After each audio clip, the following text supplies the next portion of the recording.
Assalamualaikum Ananda semua. Baiklah, kita mulai pelajaran kita pada pagi ini dengan bersama-sama membacakan Bismillahirrahmanirrahim. Ananda semua,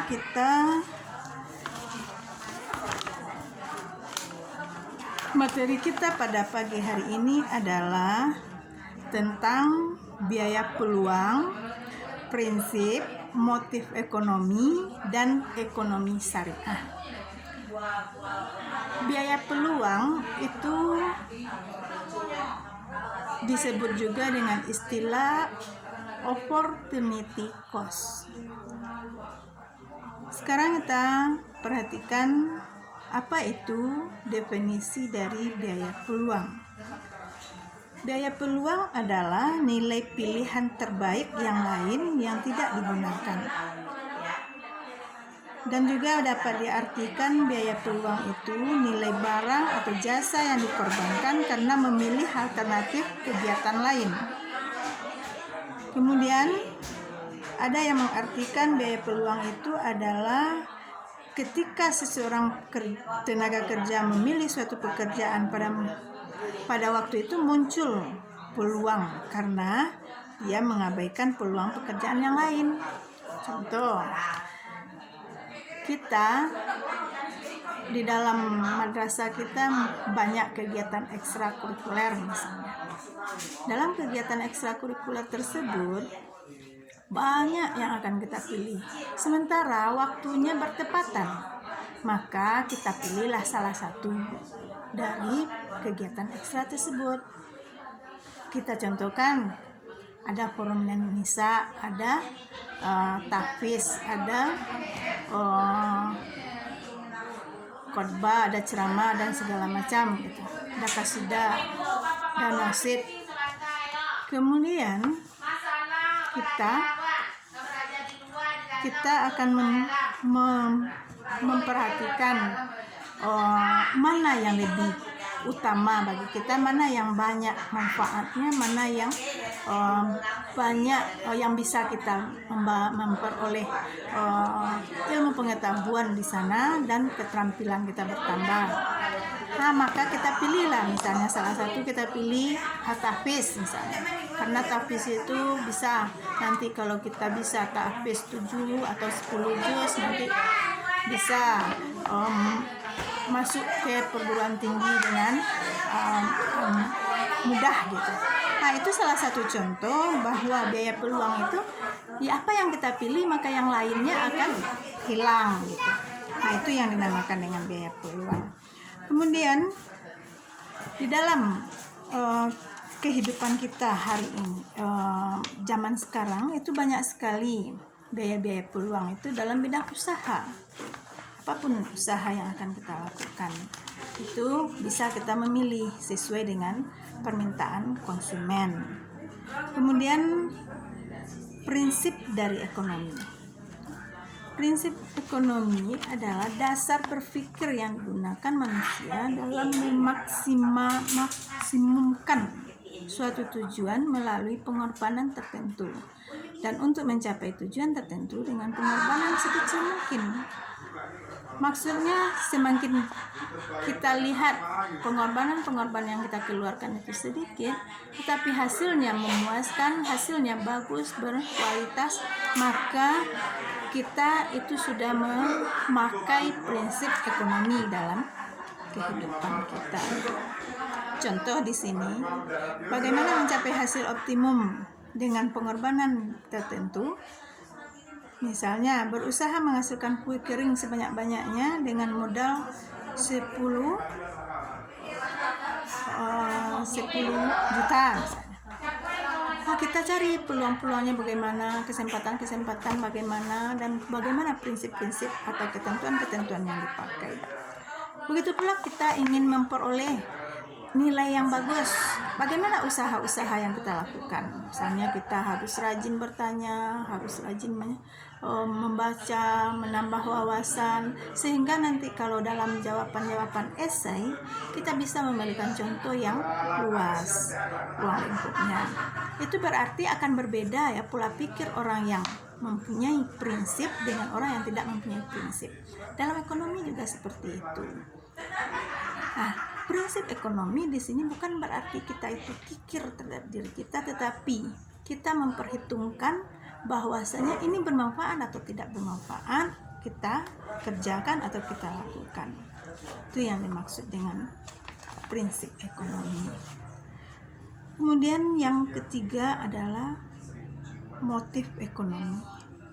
Motif ekonomi adalah alasan atau dorongan dari dalam diri manusia untuk melakukan kegiatan ekonomi. Apa motivasi kita? Misalnya kita mau masuk ke MAN 1 Solo Selatan, apa motivasi kita? Mungkin kita ingin jadi ini, jadi itu, karena sesuai dengan cita-cita kita. Nah, itu namanya motif. Motif itu datangnya dari diri kita sendiri. Kalau motivasi itu datangnya dari orang lain, ya orang lain tidak ada motivasi, kita juga tidak ada motivasi. Tapi kalau motif itu datangnya dari diri kita sendiri atau secara intrinsik, secara datangnya dari dalam diri kita sendiri, maka apapun pengaruh-pengaruh yang datang dari luar, kita tidak akan goyah. Itu yang dinamakan motivasi, dorongan dari dalam diri kita sendiri untuk melakukan kegiatan-kegiatan yang positif yang berkaitan dengan ekonomi. Ada beberapa motif ekonomi yang secara umum mendorong manusia untuk melakukan tindakan ekonomi. Yang pertama, motif memenuhi kebutuhan hidup. Kalau kita ingin minum, bisakah orang lain merasakan, gua ingin minum mah? Padahal yang merasakan itu kita sendiri. Nah, makanya ada motivasi kita, dorongan kita untuk mengambil air tadi. Tapi kalau air tadi tidak juga kita ambil, tidak kita minum, apakah haus kita akan bisa terpenuhi kebutuhan kita? Tidak. Begitu pula kalau kita lapar, kalau kita ngantuk, ingin istirahat, bagaimanapun ributnya orang, kalau kita mau ngantuk bisa kita tidur. Nah, itu namanya motif memenuhi kebutuhan hidup. Banyak contoh yang dapat kita alami sendiri di dalam kehidupan kita sehari-hari. Yang kedua, motif mencari keuntungan atau laba. Maksudnya, aku sekolah-sekolah kok, awak mangga sekolah-sekolah ancak sampai main lancak pe kerja dapat piti. Itu motif orang tadi adalah untuk mencari uang. Kalau kita, motif kita sekolah mungkin mencari pengetahuan, menambah wawasan, merubah karakter, merubah pola pikir kita, dan menambah keterampilan kita. Motif-motif itulah yang mendorong kita untuk melakukan sesuatu. Itu berarti motif mencari keuntungan dan laba. Memang keuntungan dan laba itu ada yang bersifat abstrak atau tidak nampak. Sebagai contoh, ada kita itu seorang penceramah. Dia motif dari dirinya untuk menyebarkan apa yang mendapat, sebarkan kembali kepada orang lain. Sehingga dia merasa puas. Nah, itu yang dinamakan dengan motif mencari keuntungan atau laba. Di laba itu, keuntungan itu ada yang tidak nampak, tapi bisa dirasakan. Ada kepuasan batin, ada kepuasan tersendiri bagi seseorang. Kemudian motif memperoleh kekuasaan. Kalau kita punya ilmu pengetahuan sesuai dengan jenjang-jenjang pendidikan yang kita lalui, maka derajat kita di tengah-tengah masyarakat mungkin akan meningkat. Yang biasanya kita dicuekin karena kita sudah sarjana, mungkin sekarang tempat bertanya bagi orang, tempat bertukar pendapat bagi orang. Itu salah satu contoh bahwasanya motif kita untuk mencari ilmu pengetahuan, menuntut ilmu pengetahuan adalah untuk memperoleh kekuasaan, bukan menguasai ya. Ini tolong dibedakan, mencari kekuasaan untuk menguasai itu berbeda sekali. Kalau menguasai itu adalah egois kita. Kalau kekuasaan, derajat kita akan bertambah. Banyak ayat-ayat Al-Quran yang menyatakan dalam surah Al-Jumu'ah misalnya ayat 11, dia mengatakan di sana bahwa akan ditinggikan derajat orang-orang yang berilmu pengetahuan di antara kamu. Itu salah satu contoh motivasi bagi kita untuk menuntut ilmu pengetahuan. Dan selanjutnya motif sosial. Motif sosial, kita akan dihargai, kita akan dihormati, akan bisa mendatangkan martabat kita. Martabat kita, ada keberadaan kita itu diakui di tengah-tengah masyarakat. Itu yang dimaksud dengan motif sosial. Sehingga kalau ada acara, kita tidak pernah ditinggalkan oleh orang, tidak dicuekin oleh orang. Kemudian motif memperoleh penghargaan. Kalau kita dapat juara, kita diberi sertifikat misalnya. Kalau kita mendapat juara, ada pialanya misalnya. Ada yang kita bawa pulang untuk menjadi kenangan bagi kita.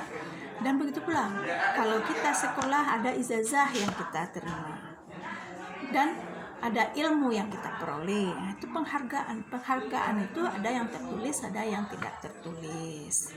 Ada yang dapat dilihat, ada yang tidak dapat dilihat.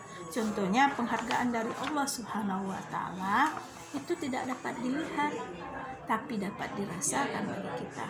Contohnya kesehatan diri kita, lapangan dada kita, kebersihan jiwa kita, itu hanya dapat kita lihat dari yang kita rasakan sendiri. Kemudian yang keempat, tindakan ekonomi. Tindakan ekonomi adalah keputusan yang diambil dan dilaksanakan oleh pelaku-pelaku ekonomi tersebut dalam melaksanakan kegiatan ekonomi. Apa saja tindakan kita dalam melakukan kegiatan ekonomi itu? Misalnya dalam transaksi, apa yang kita lakukan atas suka sama suka, itu tindakan ekonomi. Dan kemudian kita membuat kue, kita jual, itu juga tindakan ekonomi. Di samping kita bisa menikmatinya, kita bisa memperoleh pendapatan dari itu dan lain-lain sebagainya, banyak sekali.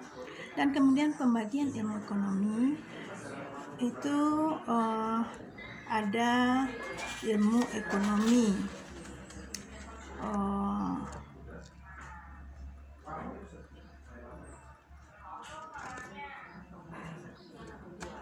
ilmu ekonomi deskriptif, ilmu ekonomi teori atau teori ekonomi, ada normatif. Itu bisa dilihat dalam mapa kita nanti ya, dan kemudian dicatat. Dan setelah itu nanti kita akan ada ilmu ekonomi makro dan mikro, kemudian ada ekonomi terapan, dan selanjutnya ada ekonomi syariah. Dalam kita sebagai agama Islam, dalam madrasah ini, ekonomi syariah adalah suatu cabang ilmu pengetahuan yang berupaya untuk memandang, menganalisis, dan akhirnya menyelesaikan permasalahan ekonomi dengan cara-cara yang islami.